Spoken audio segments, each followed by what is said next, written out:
to avoid the N1 between the Nelson Mandela off-ramp and Church Street. A petrol tanker has tipped over there last night and exploded into flames. And the highway is subsequently closed in both directions. And we speak to the Free State Emergency Services spokesperson, Sipho Towa. Good morning to you, Sipho, and thanks so much for joining us. And this is, maybe you can give us details in terms of the nature of the accident and that there is no sabotage or any foul play involved. Good morning. And the listeners. Cindy, we were activated at about 8:20 last night for a truck that caught fire. The truck was moving from Cape Town direction towards Gauteng. So it was on the northbound N1 outside Bloemfontein. On arrival, the colleagues and the crews, they found that the truck went off the road and then it ended up sliding and then it went on its side. And the substance that it had started spilling there. So, and then it immediately ignited. So they fought with the blaze until at about 11:15.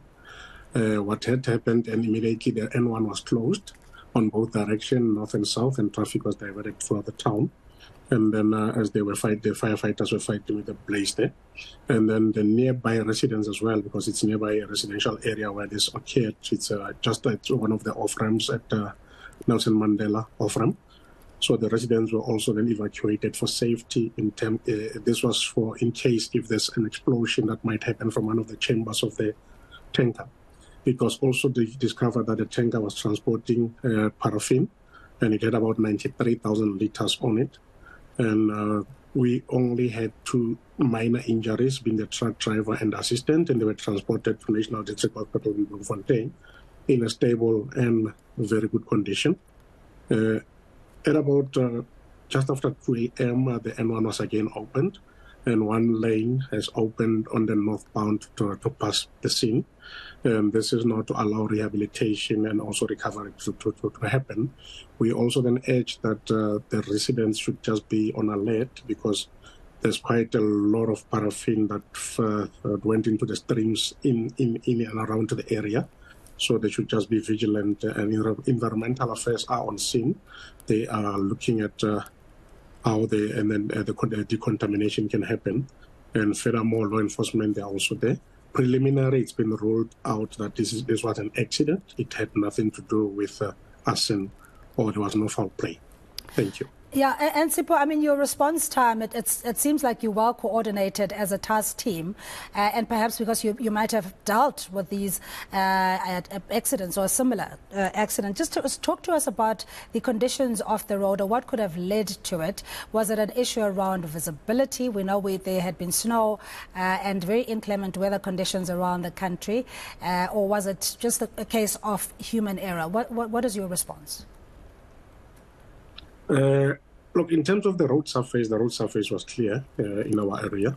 We are looking at the possibility of a driver either fatigue or maybe not being very conversant with the area, because the preliminary investigations, they show that the truck went off the road and it started hitting the boards, and then it came back and then it went on its side. So those are the things that the possibilities that we're looking at. But law enforcement will look deeper into that because they did send out, SAPS did send out accident crash scene investigators. Yeah, and now, as you're saying that there's concerns around water contamination possibly because the paraffin would have then leaked into the streams there. But we'll get in touch with the environmental services.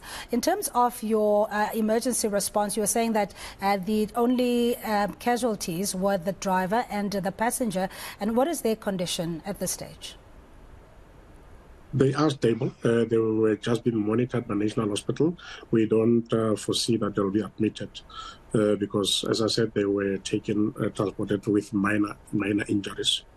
So we don't foresee that they will be admitted at the hospital. They were just under observation, but they're in good condition. They also were the ones who could give us information of what they were transporting in the tanker.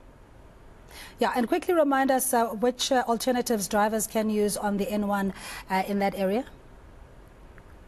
Yeah, the law enforcement are in the area. The southbound is completely open. That's now going direction Cape Town past Bloemfontein. The northbound, only one lane is open for traffic. But because of the rehabilitation and recovery, it will be closed, and then traffic will be diverted from Walter Sisulu off-ramp throughout the town, and then they'll be taken back through Kenneth Kaunda, back to the N1, and then can proceed with their journey. All right, thank you so much for your time. Free State Emergency Services spokesperson Sipho Towa explaining the tanker that exploded on the N1 and alternative routes that motorists can also use.